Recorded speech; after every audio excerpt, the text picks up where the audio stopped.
Good morning. Good morning. That was quite extensive, and it was mixed with a little bit of truth and a lot of misleading. I'm going to admit to you that a lot of those things did happen, but as with a lot of things, the state has to kind of skew it Judge, so that they can fit object. This is argument. It's just what the evidence will show. We can only talk about what the evidence will show, not argument.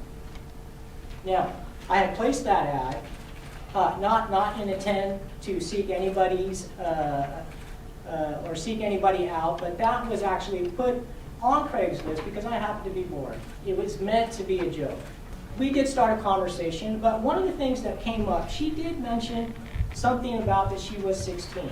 She did mention she was 16. And so immediately, when she mentioned that, I told her, I said, well, is it okay with your parents, that I talked to you? I said, we can talk, and if it's okay with your parents. I did ask her that. Now, whether or not that's going to be revealed, that is what I'm going to testify to today. In Nevada, 16 is the age of legal consent for sex. Okay, so I'm like, why are you telling me this? So we got into further conversation about that. And that's how the whole conversation started getting in, and we did develop an online relationship. We went and bought fast food in plain sight of everybody. If she was in danger, she could have said, hey, I'm in danger. She was right next to me. We went, we bought food. I spoiled her.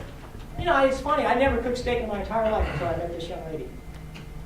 Cooked steak, potatoes, vegetables. I poured it on.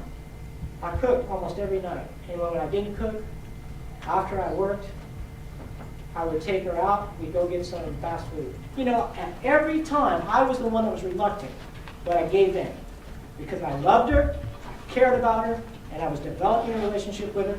And yes, when she turned 18, if things were still good, I was planning on to continue the relationship, get married, and do a lot of those things. The right thing to do.